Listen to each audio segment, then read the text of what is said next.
And Pavel Hala, welcome back to Face. Hi Dale. Okay. How are you, Pavel? Yeah, I'm So fine. Uh, still you know, even though early, still like the beans? yes, Early trend? I like beans a lot or agriculture in general. So Yeah.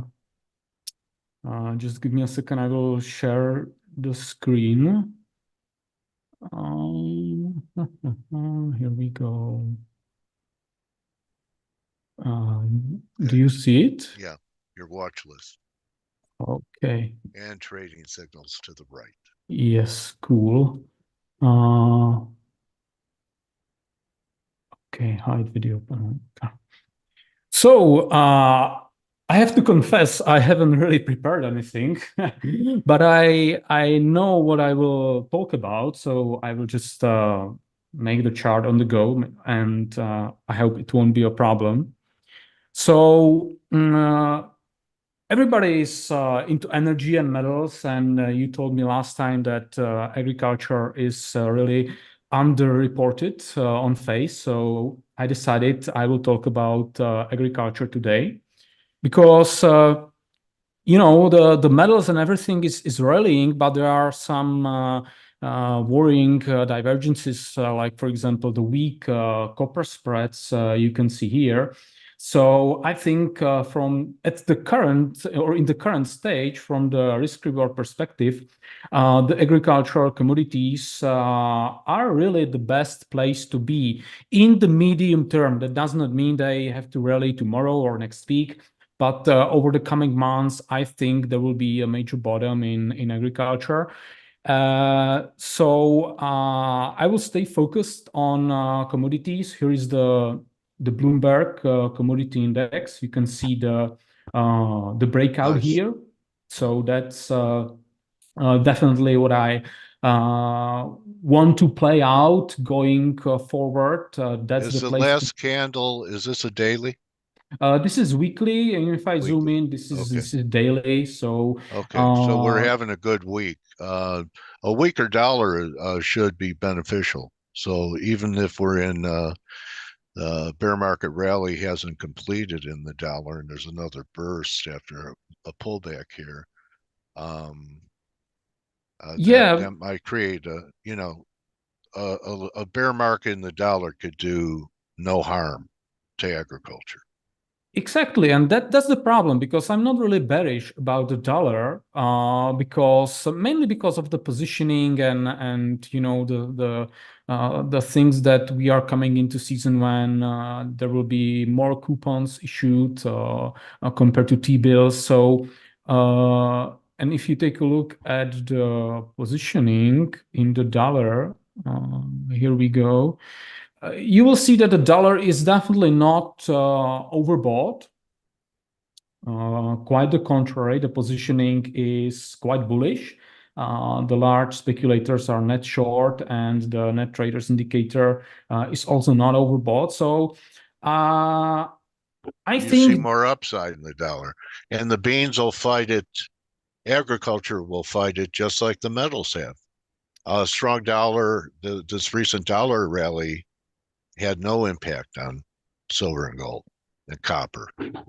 yeah, I mean, there was no impact so far, but that doesn't mean it cannot change. And it is crucial to distinguish between the short-term and medium and long-term timing because, Right. yeah, the dollar can definitely roll over at some point and move lower, but I'm not sure it will be in the short term. So I think the dollar will move higher in the coming weeks. And that's the reason why I would avoid metals at this point after the rally because they might be susceptible to strength in the dollar much more than agriculture. And by the way, it is not That's just a good about point. it's not just about the copper spreads. There are other indications that the metals are not as strong as it might seem from the price action itself. For example, the gold silver ratio is kind of stagnating. Oh, And it I had a big down week though. Big down week. this week. Yes, sure. But if you go back into the last bull market, uh, the majority of gains really were when the gold silver ratio started moving, and we are not witnessing it just yet. And personally, I think it all comes down to the industrial demand. And here is another chart, which I think is interesting, which is the ratio between basically the emerging market equities and developed market equities. I will zoom out, and you can see that the chart looks very similar to the Bloomberg Commodity Index. That's not a coincidence. Yeah, it does. And Good eye. Good eye, Pavel.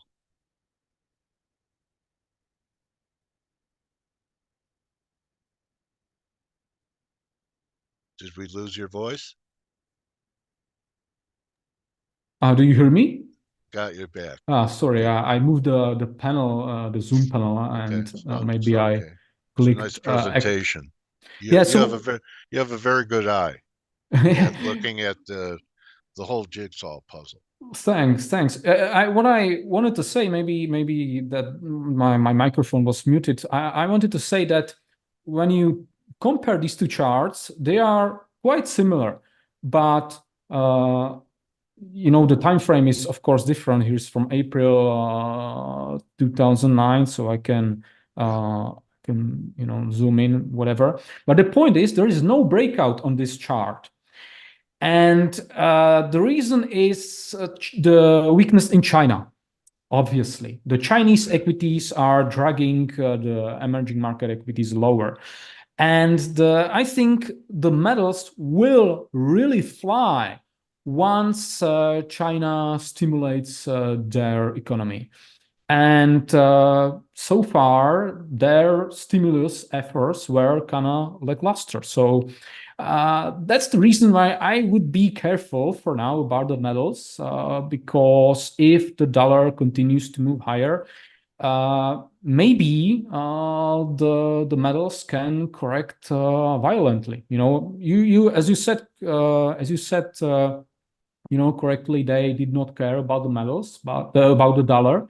But it doesn't mean the rising dollar, might not be a problem for them. Especially silver, because you can have bull markets in gold with a bullish move in the dollar, but historically, I was shown this chart by I can't remember the guy's name who I interviewed, um, but he showed a chart of the dollar and silver, and the only way it had a real bull market in the past, maybe it's different this time, was with a bear market in the dollar, and that was silver. Gold could go its own way, but silver normally needs a bear market in the dollar. Yeah, I totally agree. Gold, because gold is not a commodity. It's more like a Monetary, monetary metal. yeah, But silver is mixed. Yes, there yeah. is some monetary aspect to silver, but that's kind of a relic from the past when silver was used as a monetary metal. It is no longer, no central bank buys silver today. It Good is point. mostly an industrial metal. And here is the same chart. Here's the comparison between the dollar index and gold. These are negatively correlated, obviously, but there are periods when the dollar was kind of not exactly skyrocketing, but drifting higher or moving higher, and gold was strong too. But when I Yeah. close the gold chart and show you just the silver, there is really no such period. They were negatively correlated nearly all the time. So this is definitely true that you need a weaker dollar, and I would even say the real rally would start once With China. once the emerging market equities start moving on, once China starts to stimulate their Well, they're economy. threatening, Yeah, they threatening to are. break out. Yeah. It's really close to the trend line, and we shall see. I think Chinese equities will make a bottom sometime this year. but the timing can be hard. So, So what comes first? A breakout above the blue line or taking out 44? Or maybe uh, nothing. Maybe it just keeps moving, compressing between those two areas. Exactly. Who knows? When I zoom in, this is a daily chart. It's a ratio, so Yeah. you can see that it's easily possible that we get a lower low, especially if the dollar continues to move up, which I think it will in the short term. So there can be more downside in the ratio in the emerging market equities, and this is especially true if we get a sell-off In China. in equities generally, not Okay. just in emerging markets, but even in the US, then I think the emerging markets would be much more affected than the United States. Oh, But that's right. the Good. point is, I Good wanted to talk. stuff. Yeah, sorry, I wanted to talk about Beans, entirely different agriculture. things, the agriculture. you know, I led you that down the yellow brick road. Yeah, no problem. Like I said, I Uh, haven't really prepared anything, so well, you know what? Good spontaneous rap. Very good. yeah, that's also It kept my attention. thanks. So what I wanted to, or my argument is that the path forward for metals can be difficult in the near term. I mean, not in medium or long term, but in the near term, the path forward can be difficult. And that's the reason why I would take a look at agriculture. And today I will not talk about grains, although I like grains. I will talk about soft commodities because I Okay. think there is a pretty good opportunity in cotton and sugar. So I will open up these charts, and the idea is pretty simple. Sugar is consolidating, and I think there will be a breakout at some point because no, not this chart, because the positioning in sugar is kind of washed out, as you can see here. Here's the commitments of Yeah. traders data. The market is no longer overbought, and Neutral. neutral, or I would even say slightly oversold. You must not forget about the relationship between sugar and energy, because Oh sugar yeah. is used to make ethanol, and Right. ethanol is biofuels and so on. So given the rally in oil and energy markets in general, I think that might push sugar higher eventually. Well, Uh, and and that's another argument for soybeans. I hear they're going to use soybean oil as a component of jet fuel. Did you hear about that? Yes, yes, and I So I think mean, there it's green right there. There's another, and we know about corn, right? It's using yeah, ethanol. I'm also bullish about soybean oil Yeah, because I guess it's mainly used for biodiesel. yeah, Corn is mainly used to make ethanol gas. that's Yeah, yeah, added into gasoline, while right. soybean oil It's is not used to green. biodiesel. I But I'm not guarantee you, sure. we'll use them all up for making energy, and then we won't have any for food, Yeah, this is kind of crazy, and I can isn't assure it? you it's much more crazy People here are in. starving, and we're turning food into energy. Yes, but like I said, What it's is? it's much more crazy here in Europe compared to the US. Really? Still in the Okay. US, you have somewhat independent states that can make their own rules. Yes, I know there are federal mandates, but the problem is nobody cares here in Europe. There's a European Commission decides something, and Everything. Yeah. people just don't care. Normally people don't care about European politics, but these measures, signed by the European Commission, are implemented in practice in daily life, like in the biofuel industry. So, for example, Yeah. there is a heavy use of rapeseed here in Europe, and Yeah. it's totally crazy. Yeah. But back Interesting. back to the markets. Sugar. Uh, so here is sugar, and what I wanted to say is that there might be an interesting pair trade because while sugar, soybean oil, or grains in general are looking strong, there is one soft commodity that's particularly weak, and we had a high confidence in shorts in cotton many weeks ago. And we also had signaled in our app. These are signals generated by a complex machine learning model. So these are not human, generated signals. They are unbiased. And there is a bear spread in cotton. I think it's maybe even a better way than the underlying itself. There was a valid signal at the end of February. We alerted our users about this opportunity and that we told them that we had a high confidence in it, and it's been really moving nicely. But I think it's not just about spreads, but cotton in general, which is looking weak. Here is the positioning data in cotton, and you can see that Yeah. unlike sugar or grains, Yeah. this market is incredibly overbought, especially when you look at the net traders indicator.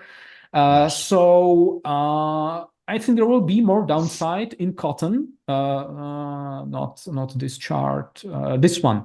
And here is the price of cotton compared to the spreads, the bull spreads. And you can see the weakness and the bearish divergence between the spreads, especially the more distant spreads, and the underlying itself. So I think the breakdown in cotton will continue. It will have a follow through. So it might be a good idea to make some kind of a pair trade between sugar and cotton, although there is, if I'm not mistaken, any fundamental relationship between those two. I think it makes sense. How would you construct a trade like that, Pavel? I would pick Through futures, and our contract specs are different, and contracts. how so Uh, how do you yeah, do it? Just buy one contract and yeah, sell I the would other go with, contract? for example, with the October expiration. The point value in sugar is 11.20, if I'm not mistaken, minus point value in cotton. I forgot about this point value in cotton, but we can get a help from the P&L calculator here. Yes, so point value in cotton is $500. So Yeah, I will right. multiply That it by isn't too bad. 500, and here we go. Then you get the So ratio. this is the equity spread, which means the y-axis corresponds to the change in dollars if you open such a position, if you buy one sugar contract and sell one cotton contract, October contracts. Right. So I would say the spread looks kind of Yeah, interesting. it does.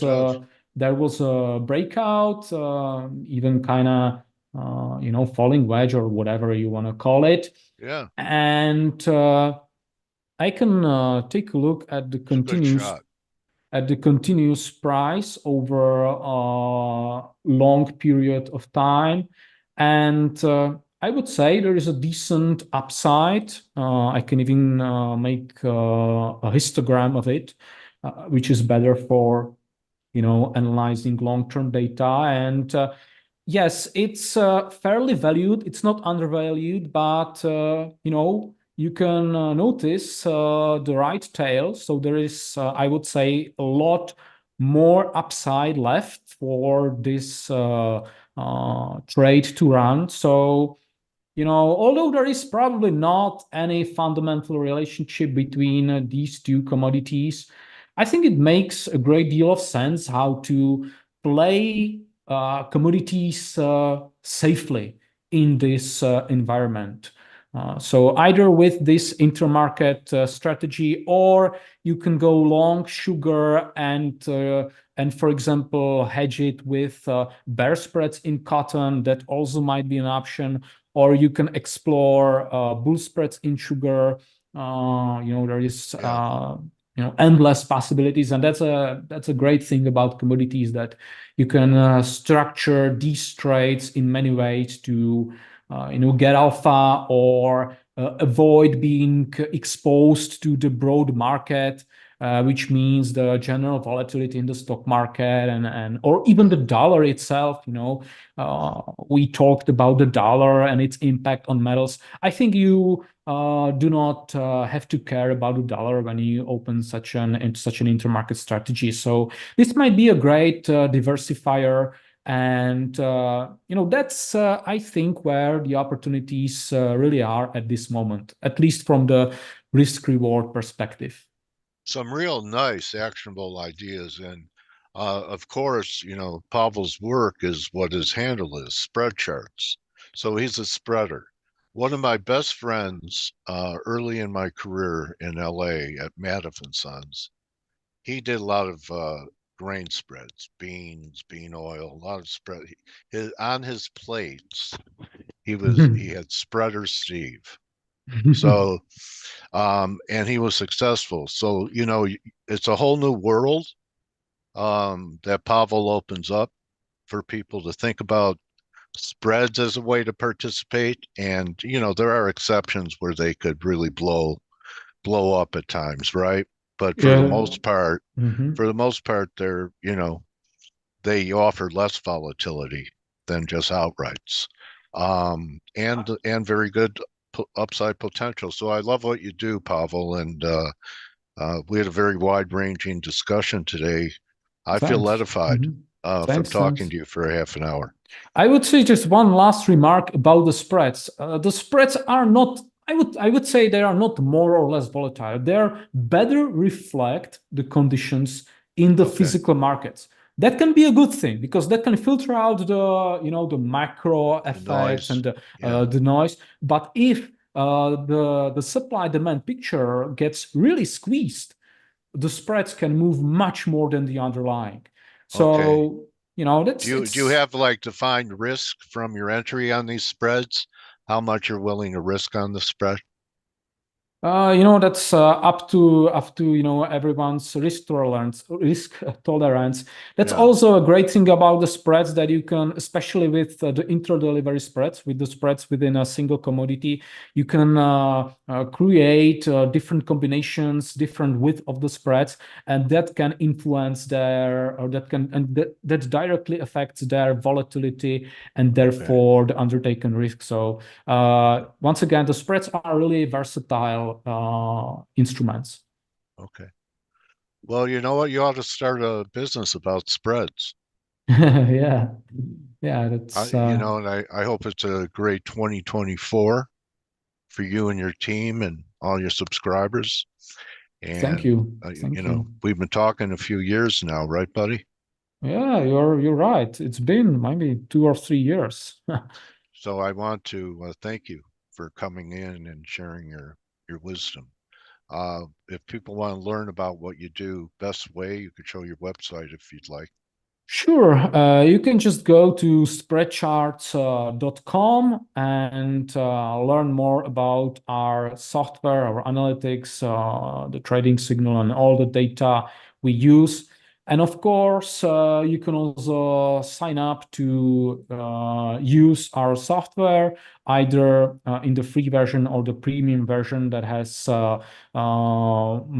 additional advanced tools like the histogram, or the access to the trading signals, the so-called trading signals. These are, not, this is not investment advice. They are just here to alert you about the potential opportunities in the markets. And Good segue.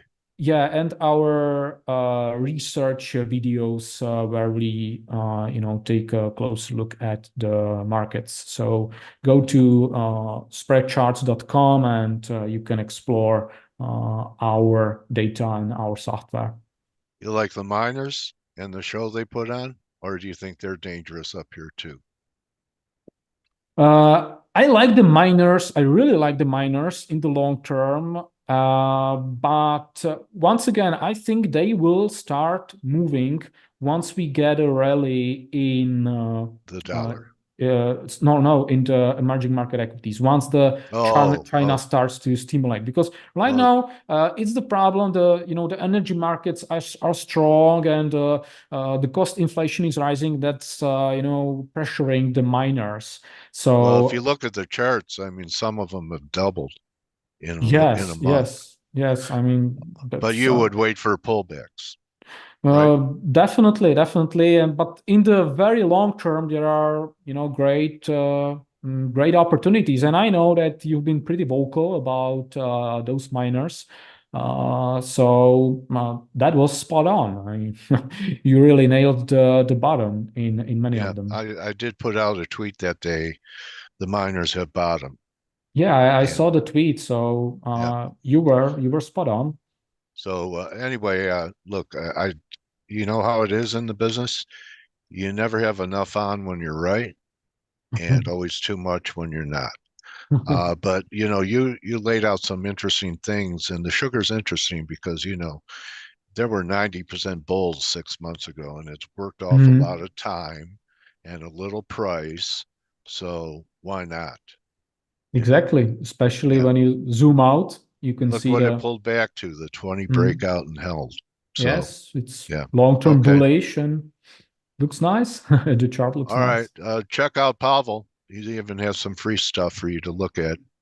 You're either growing or dying. So here's a new arena. Thank you, my trading warrior brother. Appreciate it for Yes, being thank here. you. Thank you for having me. I'll see you in the summer, and Great. Looking forward to it. good hunting in the meantime. Pavel Holla, everyone. Find him on X at spreadcharts.com. And that's a wrap. You could join the team in 15 minutes on the Morning Edge. See everyone tomorrow for the NFP. But most of all, don't just count your pips, count your blessings. Adios, everyone. Hey traders, this is Blake Morrow with ForexAnalytix. Thanks for stopping by our YouTube channel. Don't forget to like these videos, share them, and subscribe to our channel so you don't miss any of the content that we provide here for free.